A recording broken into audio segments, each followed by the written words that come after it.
नमस्कार दोस्तों, मैं अंकुर उपाध्याय स्वागत करता हूं आप सभी का आपके अपने YouTube channel share market analysis में।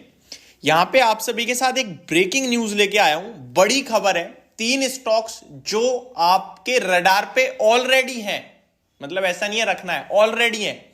ये बीते कुछ समय में बहुत बड़े मल्टीबैगर बने हैं और सबसे ज्यादा पैसा पता है किसने बनाया है? गवर्नमेंट ने, क्योंकि ये गवर्नमेंट ओन्ड कंपनीज हैं, सरकारी कंपनीज हैं, मल्टीबैगर बन गई हैं।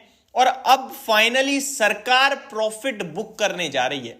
प्रॉफिट बुक कह लीजिए या सेलिंग कह लीजिए, कुछ भी कह लीजिए, सरकार अपना हिस्सा हल्का फुल्का बेचने जा रही है इन कंपनीज में। ओएफएस आ सकता है मार्च तक। तो क्या है पूरी डिटेल्स, चलिए समझने की जानने की कोशिश करते हैं। पहले तीनों स्टॉक्स के नाम बताना चाहूंगा आप सभी को। तीनों स्टॉक्स की बात की जाए, मजगांव डॉक आप लोग अच्छे से जानते हैं, आईआरएफसी बहुत अच्छे से जानते हैं, एंड एनसीएल इंडिया। तीनों कंपनीज की बात की जाए तो ये तीनों की तीनों मल्टीबैगर कहीं रही हैं। इनफैक्ट मजगांव डॉक तो आपको सबको ही पता है, कुछ ज्यादा ही बड़ा मल्टीबैगर रहा है। बीते एक साल की भी बात करूं तो 250% के रिटर्न्स हैं और 2 साल में तो 700% के रिटर्न इस स्टॉक ने बना के दिए हैं। 2258 करोड़ का मार्केट कैप पहुंच गया है इस कंपनी का। और मजगांव डॉक की शेयर होल्डिंग पैटर्न अगर आप देखोगे तो आपको क्लियरली दिखेगा कि गवर्नमेंट के पास सबसे ज्यादा स्टेक है। तो अगर मैं यहाँ पे आपके पास डायरेक्टली शेयर होल्डिंग पैटर्न में आ जाता हूं और प्रमोटर्स का देखता हूं तो 84.83% का स्टेक है द प्रेसिडेंट ऑफ इंडिया के पास। और 75% से ज्यादा कोई भी होल्ड नहीं कर सकता है प्रमोटर्स में। लेकिन सरकारी कंपनी को एडिशनल छूट मिलती है, एडिशन समय मिलता है कि आप रख सकते हो, आप आराम से अपना स्टेक कम कर सकते हो। तो ये हिस्सा बिक्री जो है स्टेक कम करने के चलते है, जो नियम कायदे कानून है उसके चलते है, या वैसे ही सरकार को लग रहा है ठीक है यार प्रॉफिट बुक कर लो वही बेटर है, ये हम सब में से किसी को भी नहीं पता है। लेकिन हाँ, मजगांव डॉक पहला स्टॉक है, बाकी की डिटेल्स भी आप सभी के साथ शेयर करूंगा। दूसरा है आईआरएफसी यानी इंडियन रेलवे फाइनेंस कॉर्पोरेशन। इन तीनों कंपनीज में सबसे ज्यादा बड़ी कंपनी यही है अकॉर्डिंग टू मार्केट कैप अगर आप देखोगे तो। और अगर शेयर होल्डिंग पैटर्न में आऊं मैं इसकी, तो प्रमोटर्स के पास 86.36% है, जो कि president of India acting through the MOR 86.36, तो इनके पास भी 75% से ज्यादा है। तो ये स्टॉक तीसरा स्टॉक है जिसपे रडार पे रखना है, खबरों में है। और तीसरा स्टॉक है NCL industries, NCL India. I think NCL industries and NCL India एक ही है, अलग अलग है, मैं चेक करना चाहूंगा।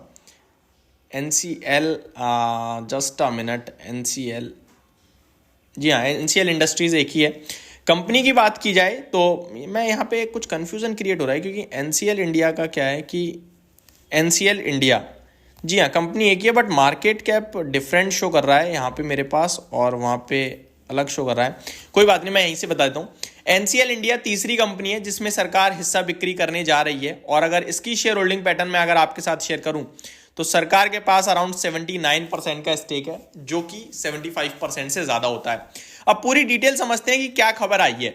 देखिए खबर ये आई है, मैं एज इट इज रीड कर रहा हूं।